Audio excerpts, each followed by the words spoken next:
Had enough of the been there, done that ideas? Tired of too much talk and so little action?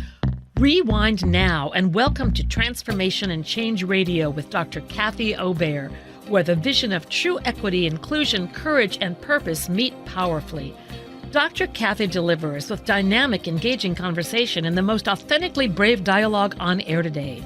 This hit show will challenge you to explore current issues of diversity, equity, and inclusion and deepen your capacity to choose courage to speak up to greater inclusion in everything you do.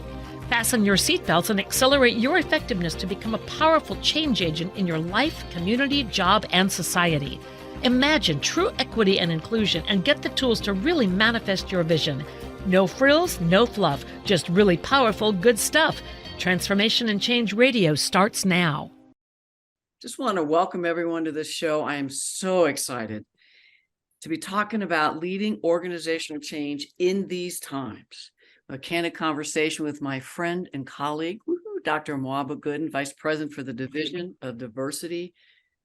I thought I saw inclusion and equity too, Kent State University. Yeah. So welcome to the... So happy to be here, Kathy. I know as I'm going to do a quick bio, my heart is heavy. I could have led this almost every week over these last several years, if not decades. And heart heavy from the recent 2 mass murders of Asian Americans in California that I know of. Then a subsequent mass murder in Oakland that got very little, or at least I didn't see much.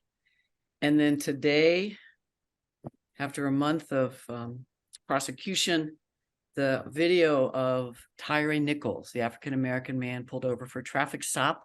I know you know this, I'm talking to listeners. Really beaten close to death and then died 3 days later. And that's just the few that I read today.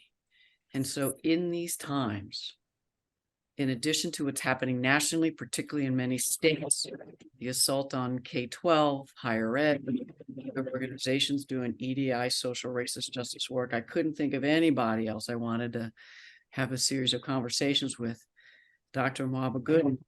What I love so many things about you. One is growing up in Jamaica and Canada, you bring so many intersecting perspectives. You did some work researching in Ghana and maybe other places that previous guests these 4 years haven't necessarily brought.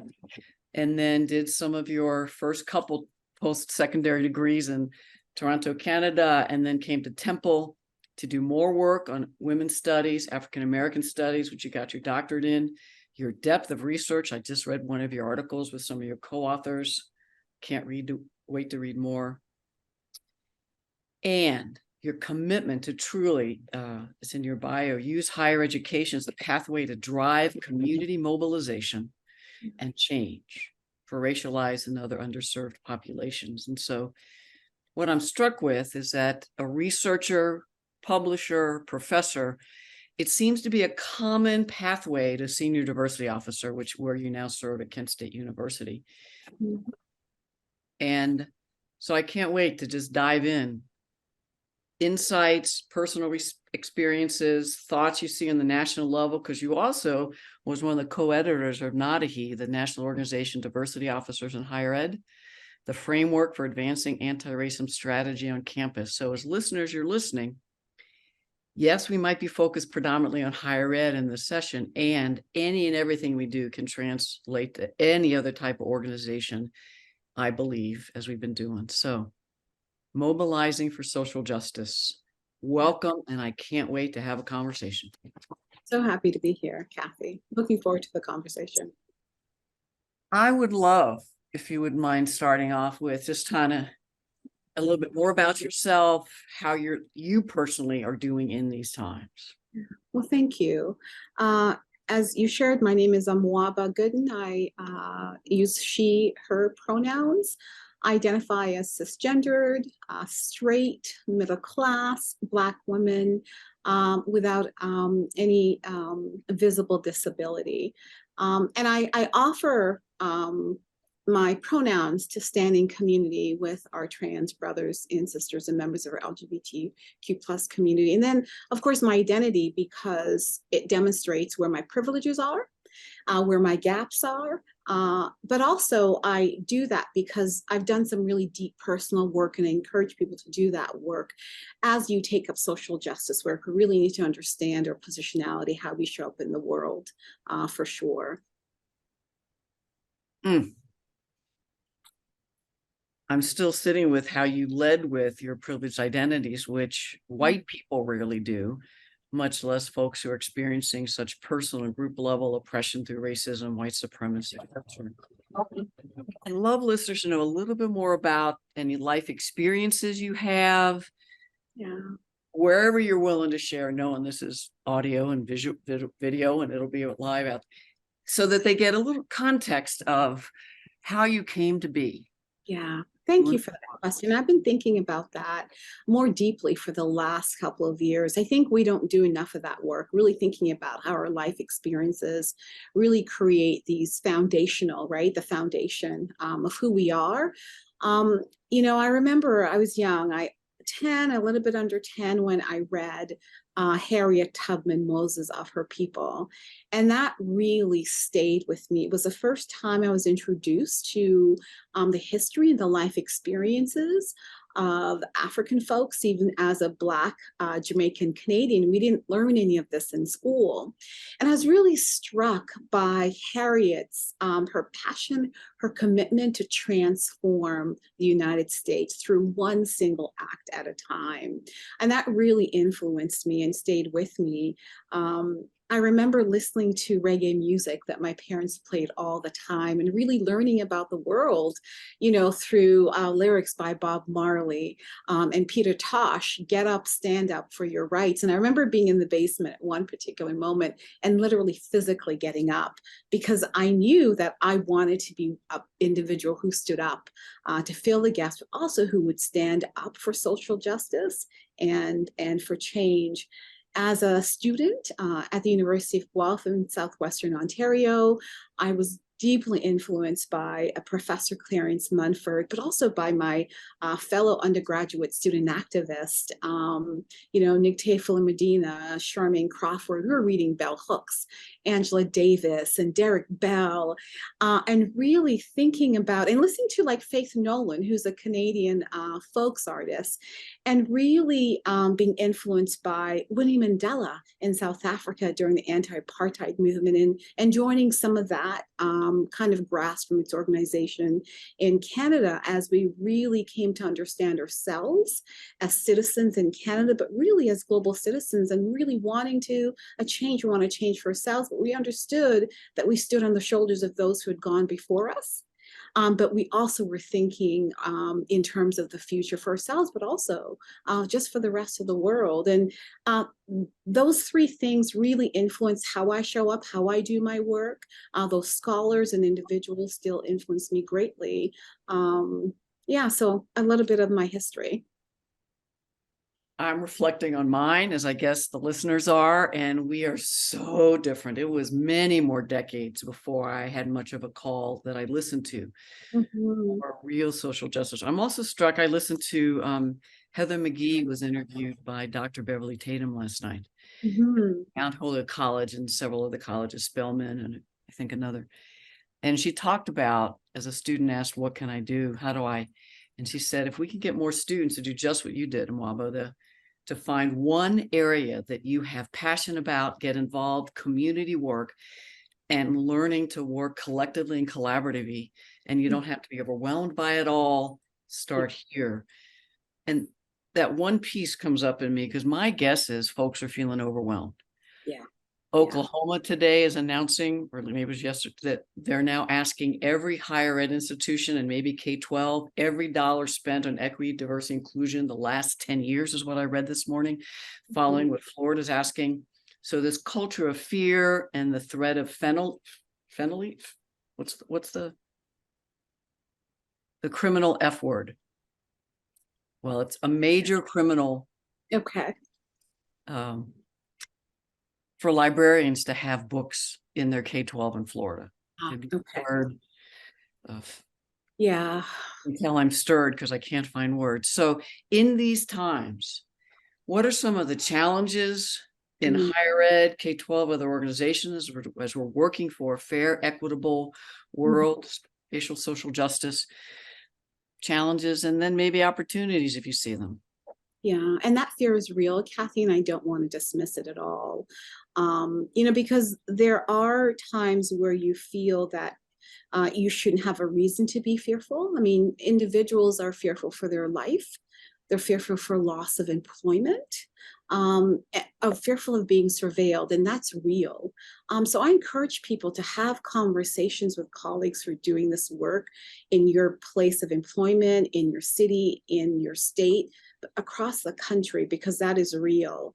Um, but I'm also encouraging individuals to look back and think about the civil rights movement and think about that, and even before that, right? You think about, if I'm going to use the experiences of Black folks around slavery and abolishment of slavery, how those of us who did this work, I'm thinking about individuals in the 60s and 70s doing feminist work or pushing for gender equality or fighting for LGBTQ plus issues, were always under surveillance. So it's nothing new in that sense. So I wonder what lessons, including myself, what lessons can we learn in terms of how they responded? And what I sit with is kind of community, right? Community that then decides on collective action, because we're not in this on our own. And really doing social justice and anti-oppression work is a collective act.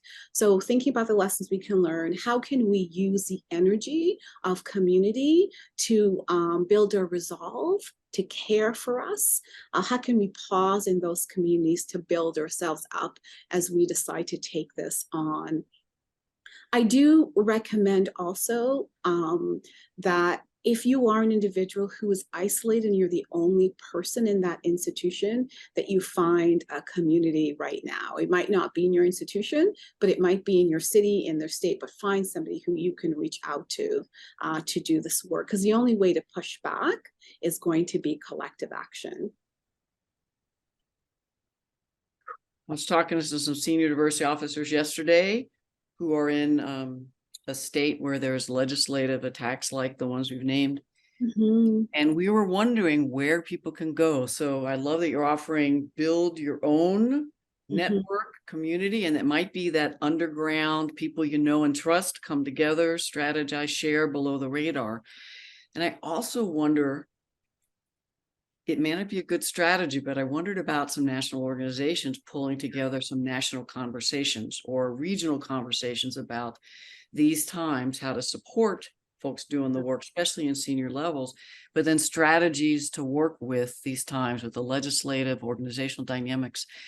Don't know if you have any thoughts on that, because as a white person, I get into we have to, Yeah. and it may not be safe. Yeah. So there are some national organizations bringing, diversity officers together, higher ed. I'm thinking of American Public and Land Grant Universities now has a diversity DEI council, if you will, that is really having these conversations. The National Association of Diversity Officers in Higher Education, NADHE, has both their national meeting, but they also have chapters where they actually invite, all across the nation, invite those diversity offers into those spaces to have those conversations. I know NCORE is beginning to offer webinars around some of this. Those are helpful. But we also have some national non-higher ed organizations. I'm thinking about the National Diversity Council. So there are these organizations I think people can reach out to. But I really like what we're talking about the need sometimes to identify, where we need to go, because it might not be these national organizations. It might just be that we need to create a site or a space for ourselves to come together to have that. And I welcome people to reach out to me at my email. It's Amoaba Gooden at me.com if they want to strategize around the kinds of support that they need. Because in these times, the emotional support with exhaustion of folks in any kind of equity, diversity role, especially anti-racist, social justice in ways, the culture of fear, the real chance for livelihood, if not physical doxing, I could keep going. Yeah. And so the space for folks to come together, possibly cross-racial identity doing this work as well as parallel work. Do you have any other hopes and thoughts as folks are doing, diversity, equity folk? What's Yeah. the type of together and parallel work by race? Because it is a breadth of differences. The race in this country seems to be where the violent reaction is I love home. Yeah, I love the fact that you brought up working across difference because it's really important. I was just reading this week, the American Council on Education has a shared equity leadership article that they put out a couple months ago. And it really reminded me of Bell Hooks's From Margin to Center framework that really doesn't ask those on the margins, those with marginalized and minoritized identity to walk to the center. It's asking people, those who reside at the center with privilege, to go to the margins, actually to work with individuals who are minoritized, who are underserved, who are racialized, or who have, or historically, marginalized, to work with individuals. That's where the expertise lies, right? That's where the knowledge resides. So it's imperative that we actually work across difference. There's also the expectation, Kathy, I think, for those of us with marginalized identity to want to live at the center. And I think we need to push back against that a little bit, right?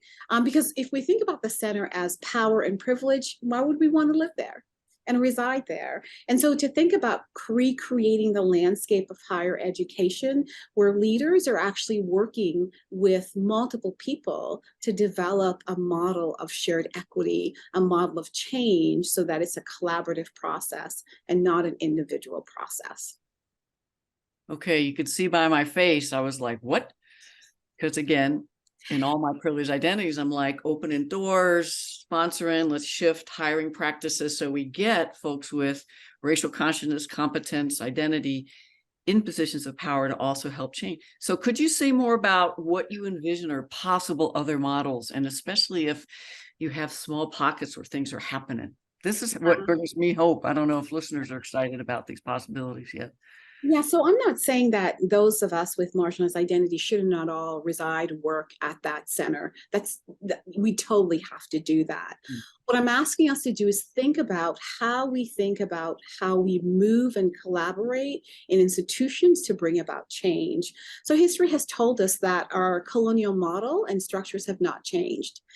We have experts, so we can take Angela Davis, who's been doing this work, or Beverly Guy Shefdoff for years, Bell Hooks, and what has changed in the academy.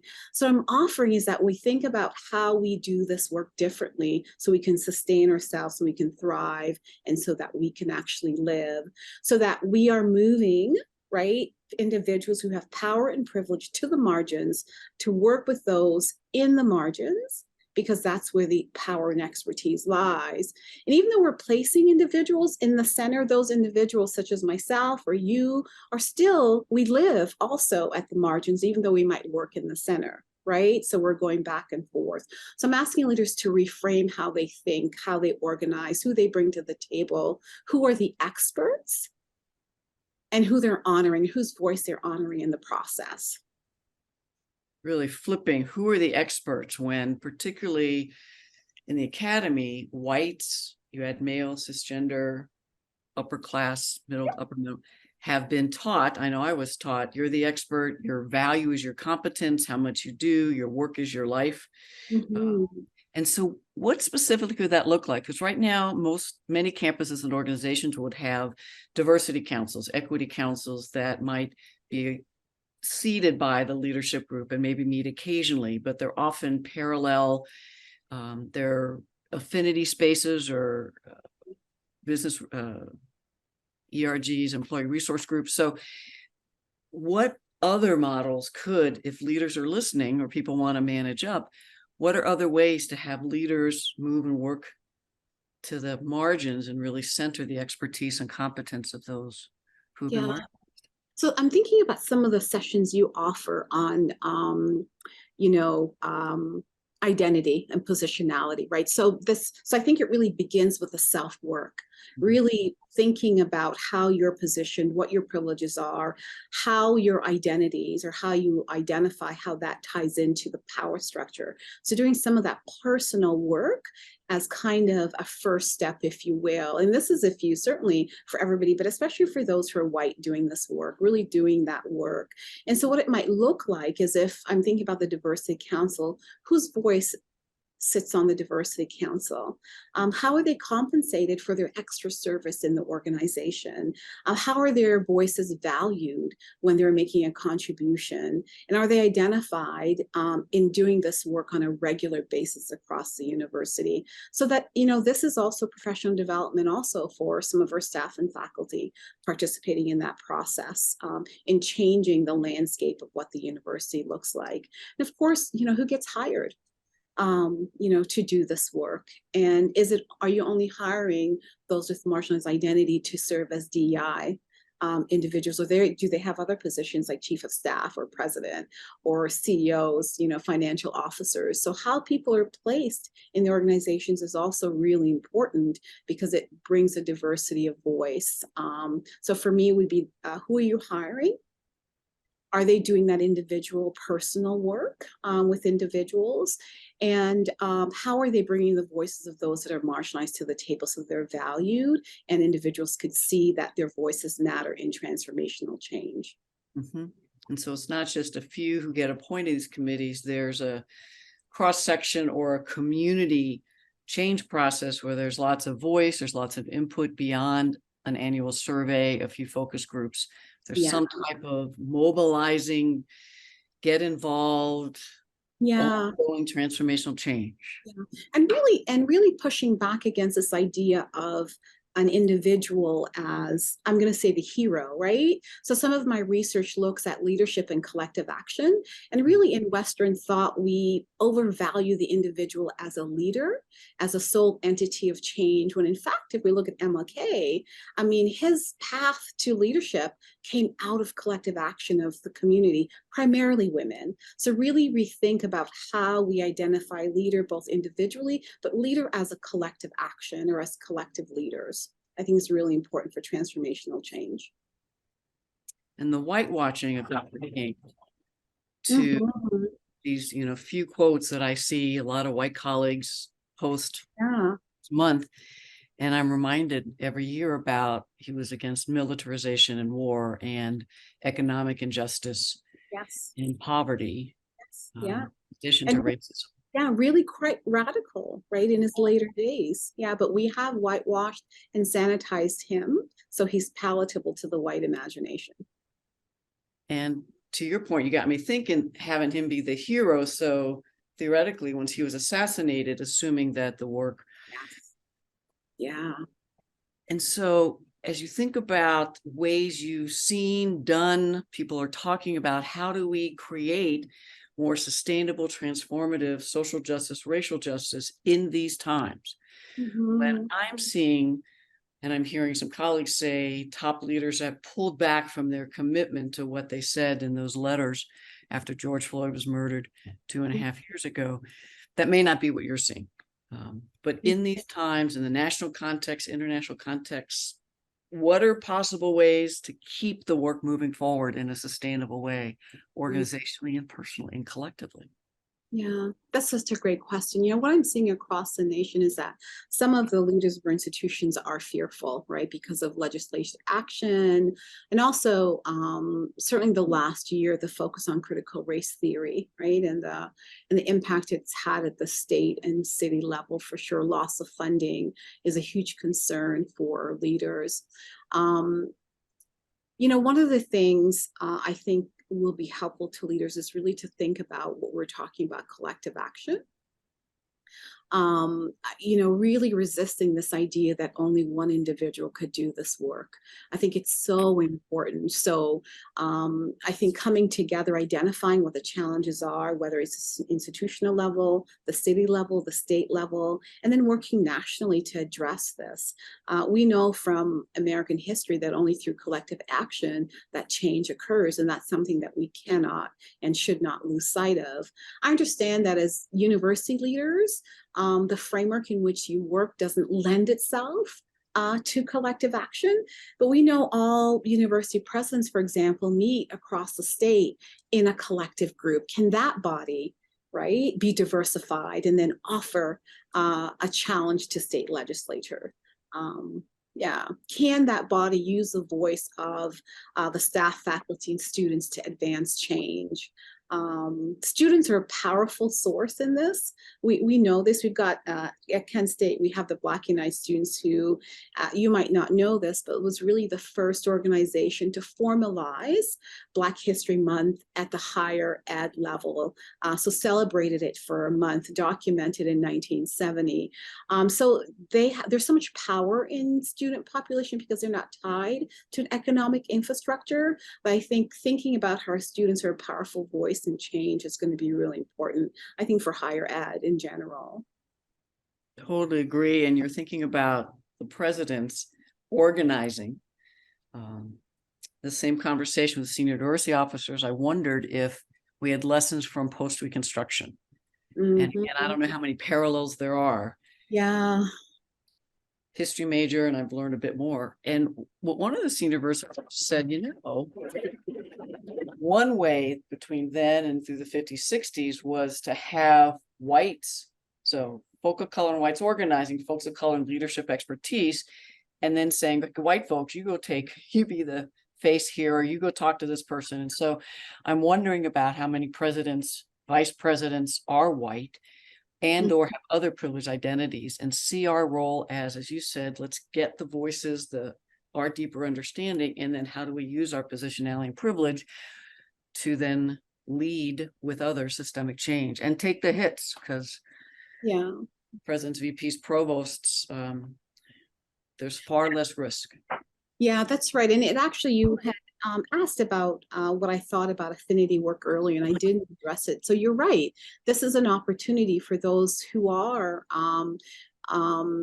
identify with a particular identity to do this work as a group, but also think strategically about, as you're saying, how they can use their privileges, both as allies and also, as Bettina Love says, co-conspirator, right? Individuals who are going to use their privilege to push back, to take the hit if needed, and to create a safe buffer for those who look like us, right? Doing this work with marginalized identity. So some listeners with marginalized identities might be saying, this all sounds nice, but I don't have folks in higher. So you're about to go to break, be thinking about, as we come back, maybe some strategies to develop relationships with folks with different position of power, whether it's by identity and or hierarchical position, ways to build relationships among different groups that are already doing work, either leadership groups and or EDI. And instead of separate, parallel working together, whether it's through training and then planning, strategizing beyond writing a strategic plan and checking it off. Yeah.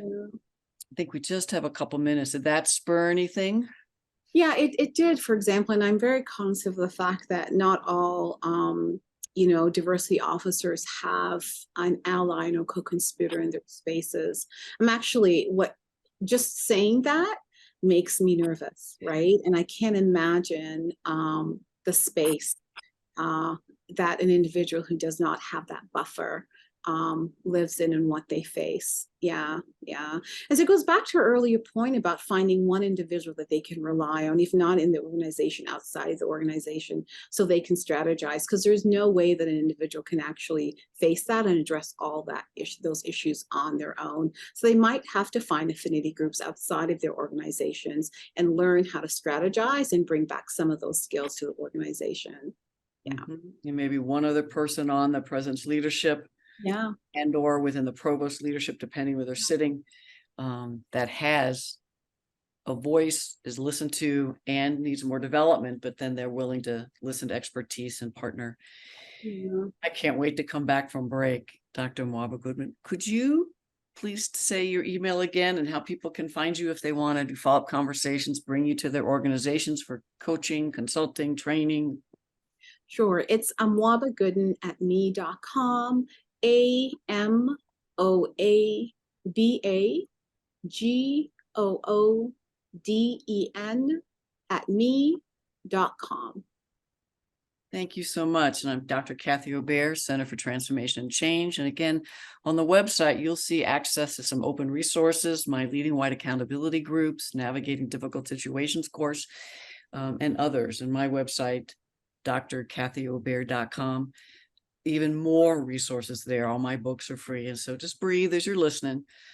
Long-term systemic change, 7, 10, 12 years, and that's if everything else is going. In these times, there's crises, it seems like every week, that's impacting the people we work with and serve.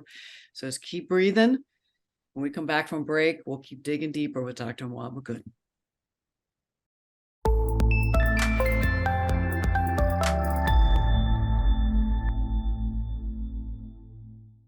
Welcome back. I'm Dr. Kathy Obear, Center for Transformation Change Radio.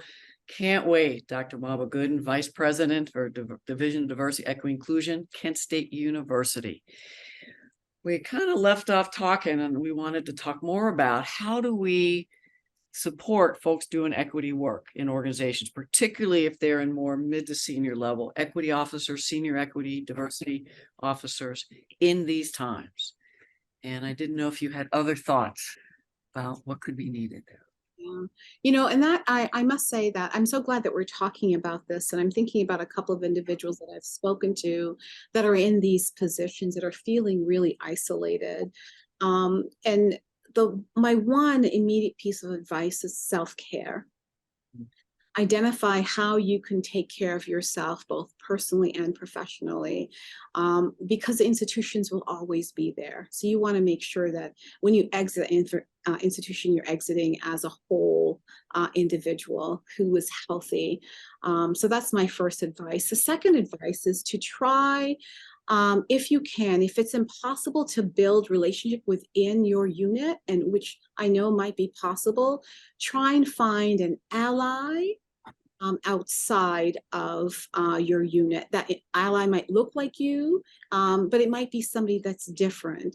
And it's important to find your ally, because that person's going to offer you some solace, some source of strength, but also might have a knowledge and history of the institution that you might not have. They might also have networks and friends in other places that you might be able to connect with. And then I want you to think about who in senior leadership you have relationships with, who you can build relationships with, so that you know that you have an advocate for you when you are not in a particular room. And now this might take some time. It might mean that you have a mentor outside the institution that you're talking to about how you can strategize and do some of these things. Again, if you want to reach out to me, Amoaba Gooden at me.com. I'm willing to have a conversation with anybody, Kathy, because I'm talking to the audience, with anybody about how they might strategize to do some of these things. I also will ask individuals to attend some functions. It might be an event or an affinity group that you can join. If you're not a member of the affinity group, maybe there are functions that you can go to, that you can build those relationships with individuals that might have the same passion around social justice as you do. And building off of that last point, the idea of building relationships with folks in more positionality, power, relationships to people with power, the thought of saying, there's a speaker in a week, why don't we catch a quick dinner and go together?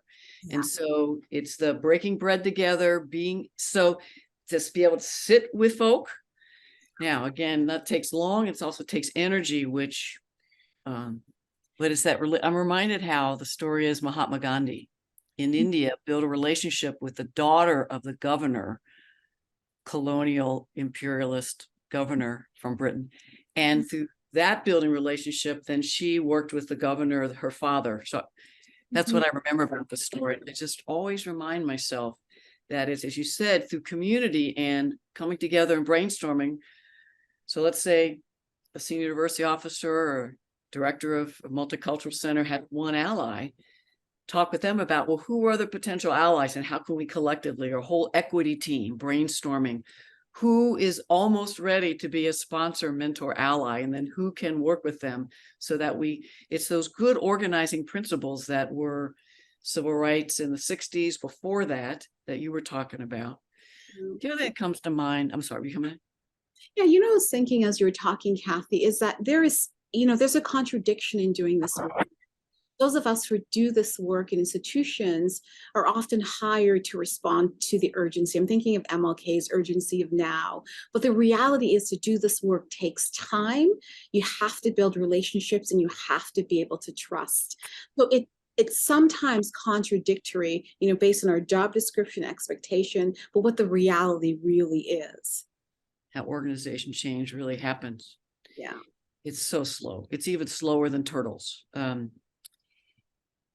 You also are having me think about many organizations have an equity group, a team that does. It might be a group of two, or it might be a couple here and a couple in HR, and maybe partnering with an equity diversity council to really come together, not only for that community care, but to scan and do a power analysis of the organization, the region, as you said, maybe nationally, to see, I don't know, they call it SWOT, but what are the strengths, weaknesses, threats, opportunities, and there's probably even a better model.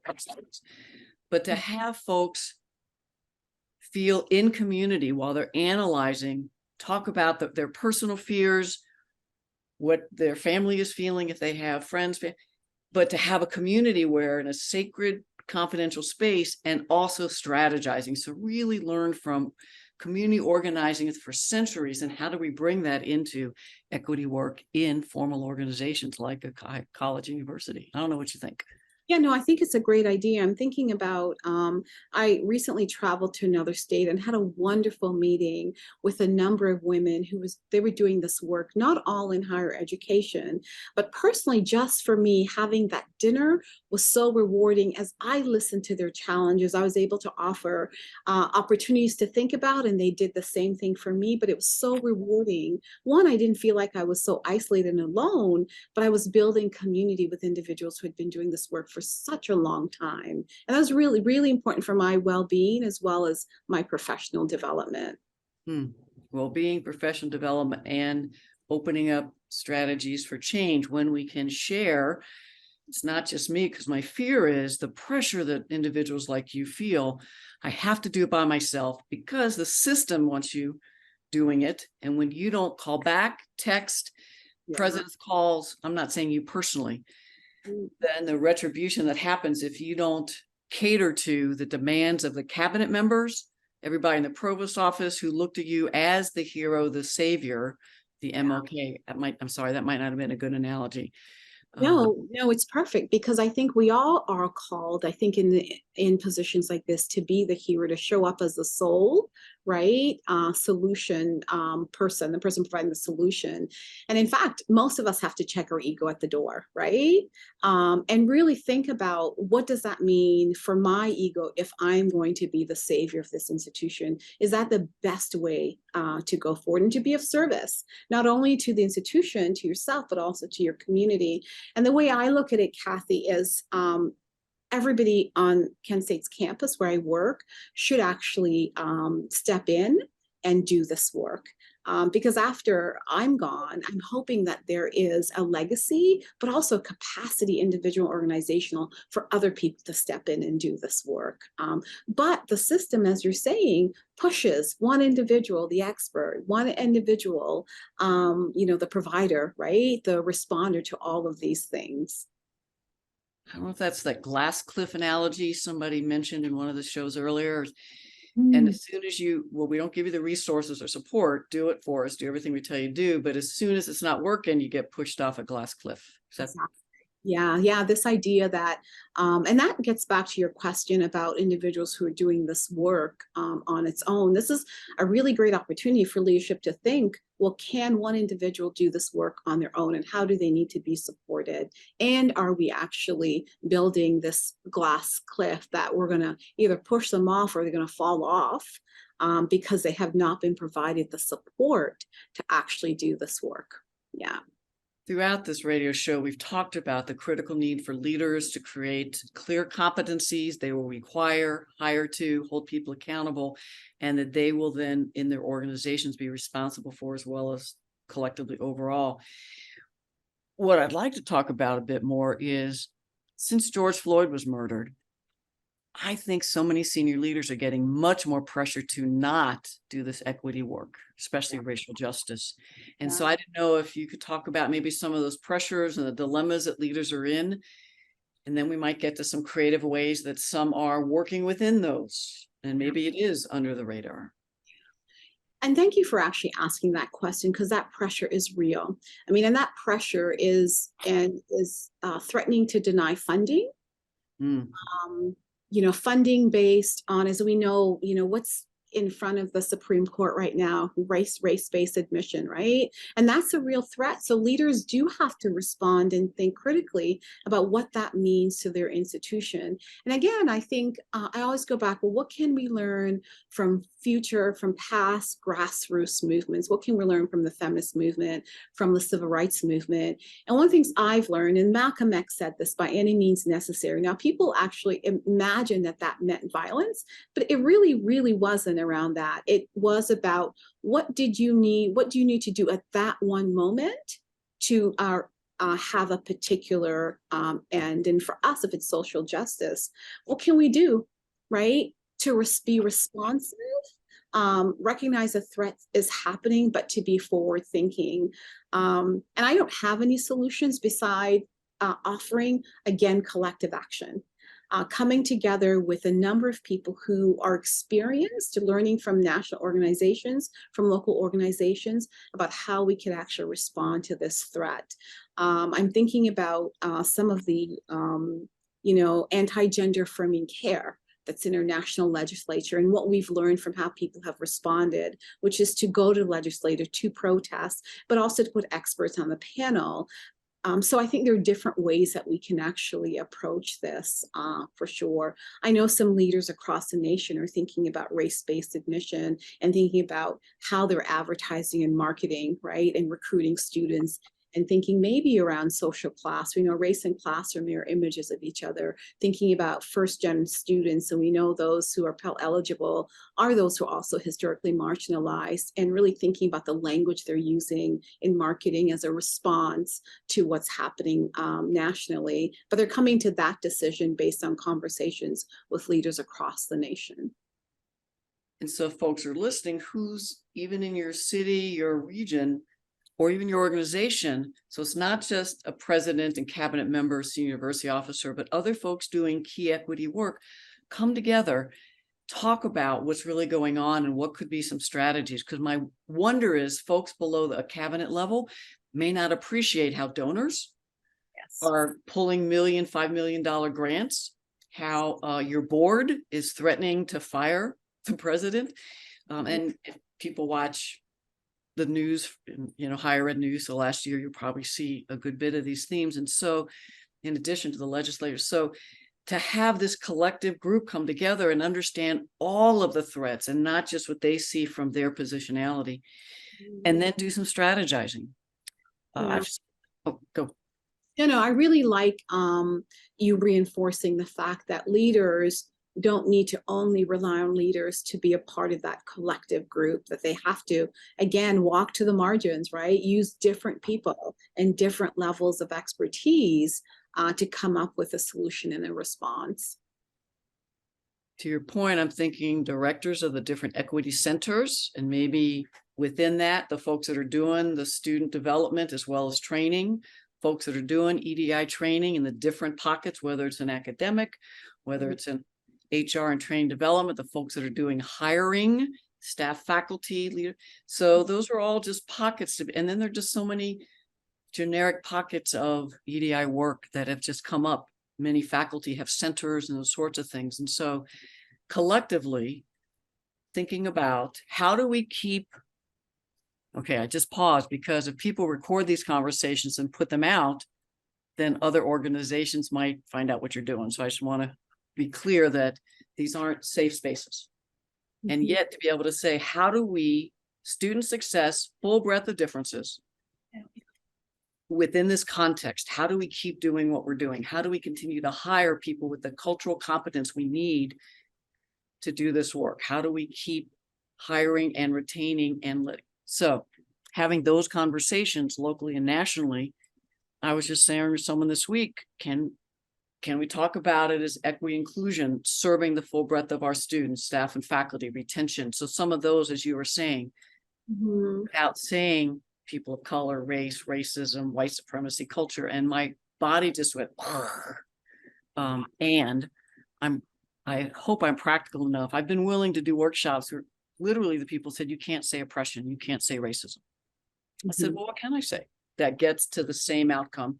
And then I say, here's the work we're doing about dismantling policies, practices, climate, culture, microaggressions.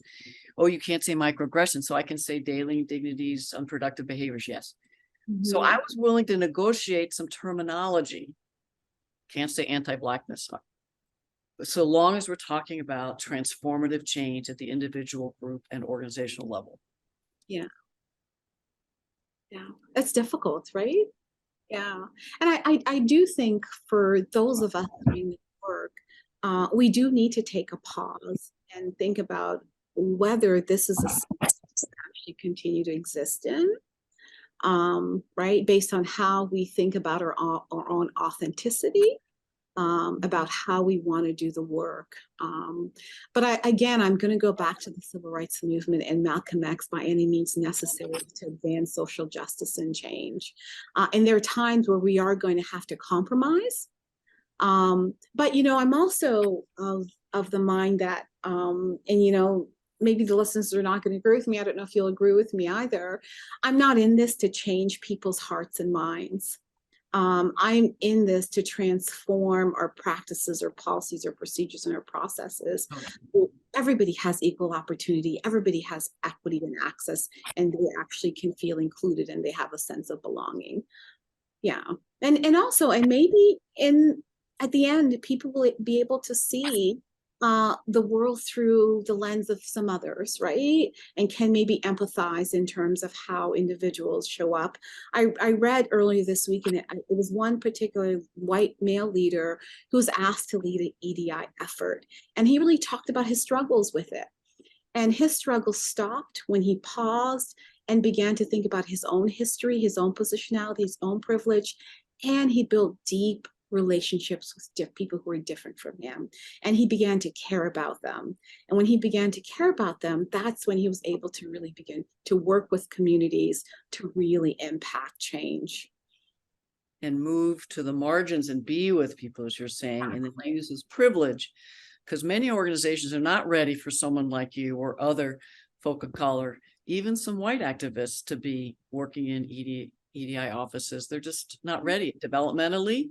They're still down here in the growth and they're not up here yet. We've talked about that in some other shows. And so strategically, what's necessary given the climate you're in. Yeah. And I also want to offer this because there's really no race to innocence in a lot of ways. I want to offer that for those with marginalized identities who are minoritized, that our work is about our own privileges, but also the way in which we've internalized kind of a colonial white supremacist way of thinking. So even as we're doing this work, we're also unlearning, right? So, and that makes the work difficult. So it's so important that we're actually caring for ourselves, even as we're doing this work and caring for others.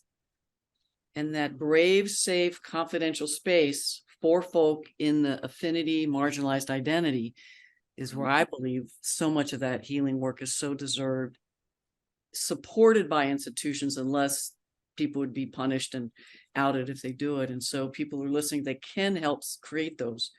And I believe parallel spaces, we said, for folks in privilege groups, how we perpetuate colluded colonial, imperialist, white supremacy. Did I get all the words you used?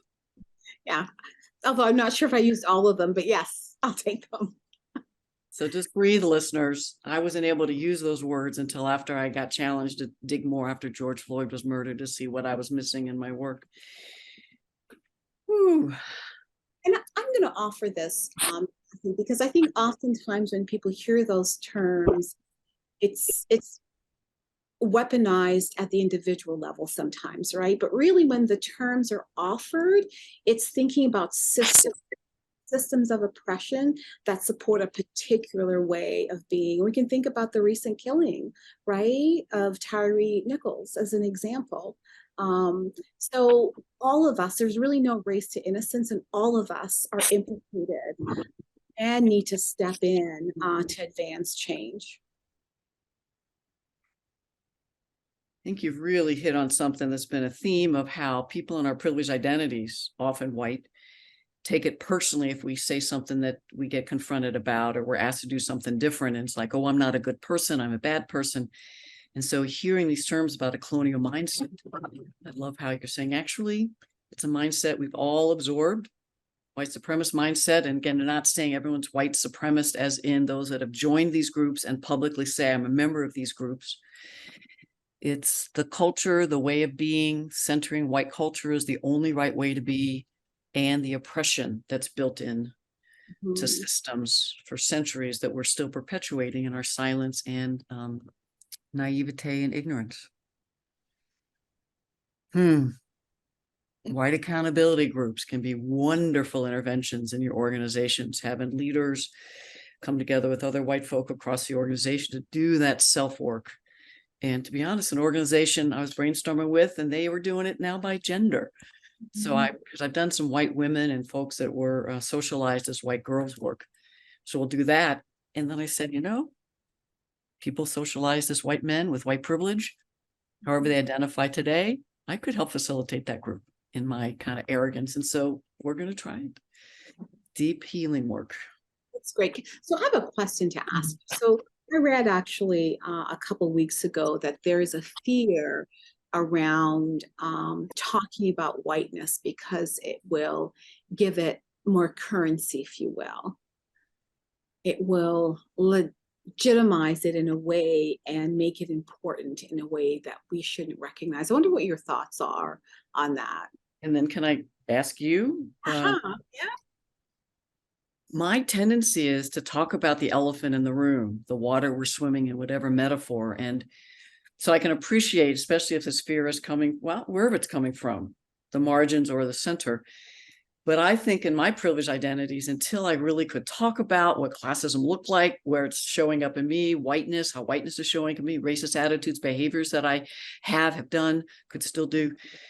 It's almost like those 12-step models. The first step is admitting step one. And so I lean towards, but if a lot of folk of color, even some folk of color, disagree, then I would want to rethink this. But what I do with organizations that I talked about, how whiteness shows up in the culture and the climate and individual interactions, policies, practices, so that we can recognize it and interrupt it. And then in our planning, get rid of some of the whiteness, even as we're planning a new project. So I'm curious what you think. Yeah, no, I agree with you completely. I do think we have to have conversations about whiteness, as Sarah said, whiteness as currency, right? How it's actually normalized. Because unless we have the conversation, it does remain invisible in a way. And we don't understand and won't understand how it's actually operationalized.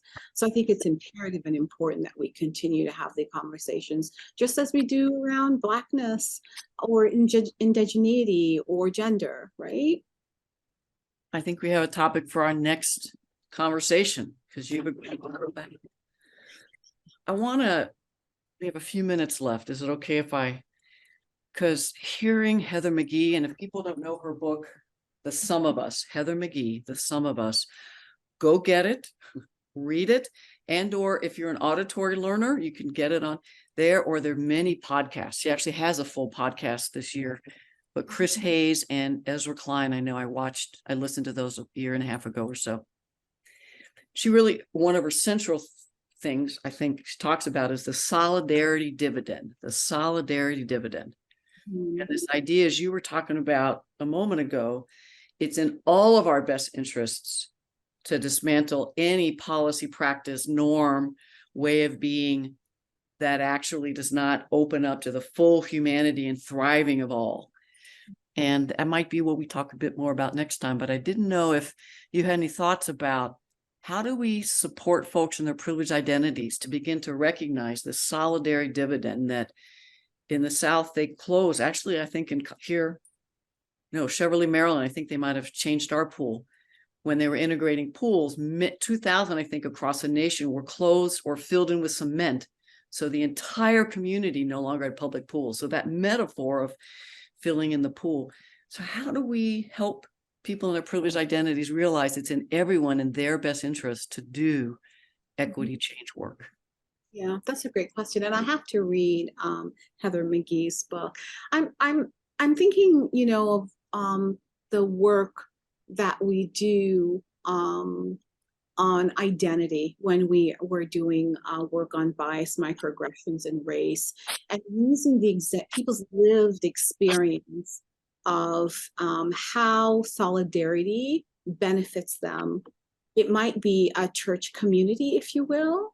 It might be a nonprofit that they work with, that they actually get benefits from working collectively with people who look like them.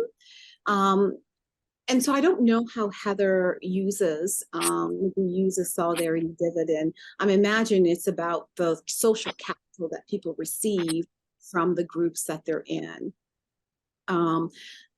But I also think if we go back to the example of the individual I was speaking about, when he shared that it was only in doing positionality work on his identity and building relationships with people who didn't look like him, and he began to care about them, that's when he could actually do that work. So what I would say about that is that individuals, in terms of kind of thinking about white folks who don't understand the need of working across difference, is to provide examples, right? Or think about their own lives, right? And in terms of what they've received from working in organizations or groups. I don't know if I've answered your question. You brought in your focus on collaboration, collectiveness. Listeners are going, Kathy, you don't do that often. I'm kind of immersed in whiteness. What I think we'll do a bit more next time as we continue this conversation is how are whites hurt by racism? So I think that's the solidarity dividend, is in that those communities, the white folks no longer had public pools.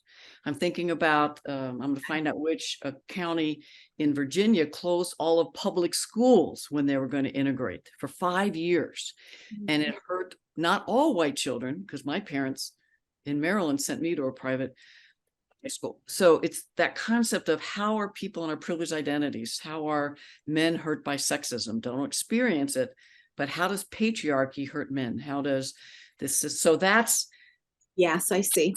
Kind of where I want to go. I'm sure we're building on Heather McGee's work, but to get leaders, the personal relationship and the opening the heart is one way. Another way is for them to realize that their life is narrowed and hurt because of the way hiring is happening, the way performance management is happening.